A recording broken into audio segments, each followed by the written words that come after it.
আসসালামু আলাইকুম প্রিয় মাছ চাষী ও খামারি ভাই বন্ধুগণ, আপনারা যারা মাছ চাষ করে সফল ও স্বাবলম্বী হতে চাচ্ছেন সেক্ষেত্রে আপনাদের সামনে আমরা নিয়ে এলাম আপনার অরিজিনাল দেশি গুলশা মাছের পোনা। তো প্রিয় খামারি ভাইরা, বর্তমান সময়ে আপনার আমাদের দেশে আপনার ব্যাপক পরিমাণে আপনার এই গুলশা মাছের পোনাগুলো আপনার কালচার করা হচ্ছে।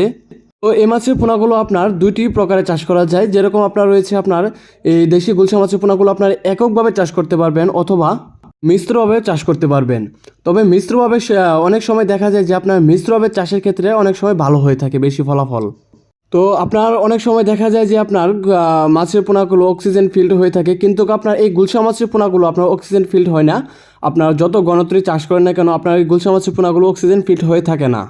তো প্রিয় খামারি ভাইরা, আপনারা অনেকে রয়েছেন যারা আপনার এই গুলশা মাছের পোনাগুলো আপনার মিশ্রভাবে চাষ করতে চান, বা যে আপনার কার্প জাতীয় বা আপনার দেশি শিং, দেশি মাগুরের সাথে আপনার মিশ্রভাবে চাষ করতে চান, সেক্ষেত্রে আপনারা চাইলে আপনার এই দেশি গুলশা মাছের পোনাগুলো চাষ করতে পারবেন।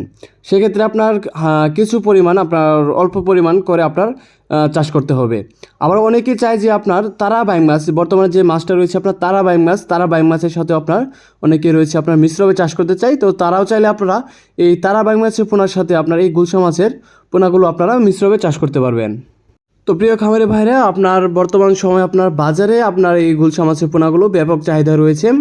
আপনার অল্প কিছু দিনের ভিতরে মাত্র 5 থেকে 6 মাসই আপনার এই মাছের পোনাগুলো বাজারে হারভেস্টিং করতে পারবেন। এমনকি আপনার প্রিয় খামারি ভাইরা, আপনার এই গুলশা মাছের পোনাগুলো আপনার বাজারে আপনার পাইকারি 400 থেকে 450 টাকা কেজি পর্যন্ত আপনার সাধারণত বিক্রি হয়ে থাকে। তো প্রিয় খামারি ভাইরা, আপনারা যারা এই গুলশা মাছের পোনাগুলো চাষ করতে চাচ্ছেন তারা চাইলে চাষ করতে পারেন। তো আপনারা যদি গুলশা মাছের পোনাগুলো চাষ করেন সেক্ষেত্রে আপনাকে একটি ভালো হ্যাচারি থেকে, উন্নত মানের বুট থেকে মাছের পোনা উৎপাদন করা হয়েছে, এরকম হ্যাচারি থেকে আপনার মাছের পোনাগুলো প্রথমে সংগ্রহ করতে হবে।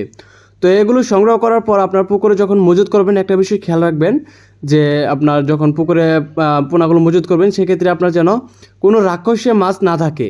কারণ যদি আপনার অন্য কোনো মাছ, রাক্ষসীয় মাছ থেকে যায় তাহলে সেক্ষেত্রে দেখা গেছে মাছের পোনাগুলো খেয়ে ফেলবে, বা আপনার এই মাছের পোনাগুলো বড় হবে না, ওই মাছগুলো আপনার বড় হয়ে যাবে।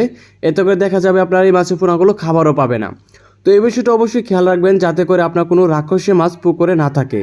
তো সম্মানিত ভিউয়ার্স, আপনারা যারা দেশি গুলশা মাছের পোনা অথবা দেশি ট্যাংরা মাছের পোনা সহ আপনার রেনু নিতে চাচ্ছেন তারাও চাইলে আপনারা আমাদের সাথে যোগাযোগ করতে পারেন। আমাদের হ্যাচারিতে আপনার রেনু বিক্রি করা হচ্ছে সারা বাংলাদেশে।